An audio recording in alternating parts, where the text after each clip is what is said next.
Hello everyone, welcome to Edu standards. मैं हूं तमन्ना। हमने अपना फर्स्ट चैप्टर कंप्लीट कर दिया था। आज हम करेंगे अपना सेकंड चैप्टर स्टार्ट, जो है economic planning in India till 1991।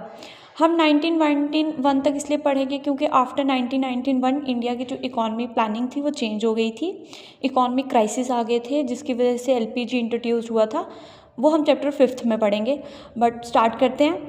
तो पहले हम सब बेसिक डेफिनेशंस हैं जो उनको कवर करेंगे, एग्जाम में पूछी जाती हैं। देन फिर नेक्स्ट जो लेक्चर होगा उसमें आगे पढ़ेंगे, ठीक है। तो फर्स्ट है इकोनॉमिक प्लानिंग। इकोनॉमिक प्लानिंग होती क्या? किसी भी तरीके के एक गवर्नमेंट होती है जो गोल सेट करती है, स्ट्रेटजीज बनाती है कि जो एक कंट्री का ग्रोथ है वो किस तरीके से होगा। जितने भी रिसोर्स होते हैं कंट्री के पास, उस सब को किस तरीके वाइजली यूज़ किया जाए कि उससे हमारा ग्रोथ भी हो और हमारा डेवलपमेंट भी हो, इम्प्रूव लाइफ स्टैंडर्ड्स जो हैं वो अच्छे हो जाएं, ठीक है। गवर्नमेंट इस इकोनॉमिक प्लानिंग के लिए क्या करती है? पॉलिसीज़ बनाती है, रूल्स बनाती है, रेगुलेशंस बनाती है, ठीक है। काम क्या होता है कि अभी इकॉनमी में चेक करेंगे कि क्या प्रॉब्लम्स चल रहे हैं, किस तरीके की इकॉनमी है, और प्रिडिक्शन करेंगे कि फ्यूचर में किस तरीके के इकॉनमी ट्रेंड्स आ सकते हैं। उसी तरीके से जो है पूरी प्लानिंग की जाती है, स्ट्रेटजीज बनाई जाती है और गोल्स को सेट किया जाता है। जो बेसिकली एम्स होता है हम प्लानिंग का वो यही होता है कि जैसे अनएम्प्लॉयमेंट का इशू है, इन्फ्लेशन होता है जो महंगाई हो जाती है, ठीक है। एजुकेशन, इनकम गैप्स हैं जो भी लोगों के बीच में, मतलब जो अमीर है वो अमीर होते जा रहे हैं, गरीब है वो गरीब होते जा रहे हैं, वो जो गैप है उसको बैलेंस करने के लिए, ठीक है। तो इकोनॉमिक प्लानिंग एक ऐसा प्रोसेस है जिसके बीच में गवर्नमेंट क्या करती है? सेट करती है गोल्स, स्ट्रेटजीज बनाती है कंट्री की ग्रोथ के लिए, ओके। नेक्स्ट है what is economic growth. Economic growth क्या होता है? देखो, इकोनॉमिक ग्रोथ होता है क्वांटिटेटिव चेंज। एक कंट्री के गुड्स और सर्विसेज में एक पीरियड के बाद जो आपको क्वांटिटेटिव चेंज देखने को मिलता है। जैसे कि आप बोल सकते हो पहले एक फैक्ट्री थी, अब वो 2 हो गई हैं, तो आपको देखने को मिल रहा है ना कि क्वांटिटी में चेंज हुआ है। पहले एक थी, अब 2 हो गई हैं।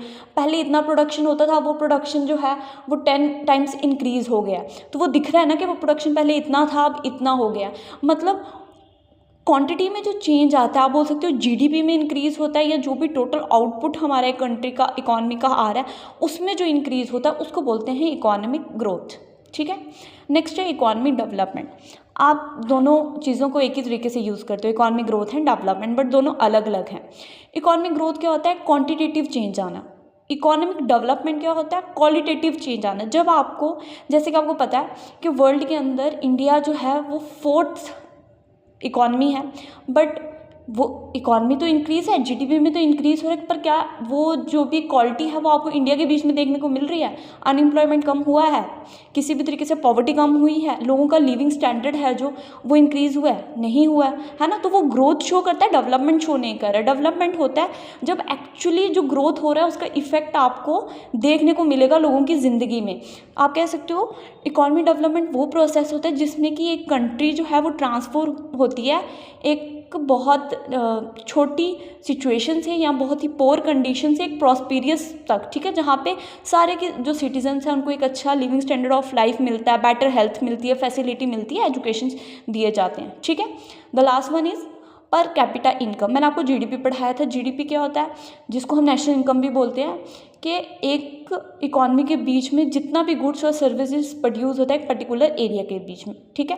पर कैपिटा इनकम होता है कि पर पर्सन एक एवरेज टाइम पे बंदा क्या अर्न कर रहा है, ठीक है। इसको हम क्या करते हैं? पर कैपिटा इनकम, जो भी हमारा टोटल इनकम होता है, जीडीपी होता है, नेशनल इनकम होता है, उसको डिवाइड कर देते हैं टोटल पॉपुलेशन से। तो हमें पता चल जाता है कि एवरेज तौर पे एक पर्सन जो है वो क्या अर्न कर रहा है, ठीक है। अगर आपको पता है कि एक एवरेज तौर पे बंदा क्या कमा रहा है तो आप पता कर सकते हो कि इसका लिविंग स्टैंडर्ड कैसा होगा, कंट्री की सिचुएशन किस तरीके की चल रही है, और फिर आप उससे जो है कंपैरिजन भी कर सकते हो दूसरे लोगों के साथ, रीजन के साथ और कंट्रीज़ के साथ। Okay, thank you. सो कल हम इसको कंटिन्यू करेंगे और इकोनॉमिक प्लानिंग पढ़ेंगे कि किस तरीके से इंडिया में आफ्टर 1947 इकोनॉमिक प्लानिंग हुई थी। Okay, thank you.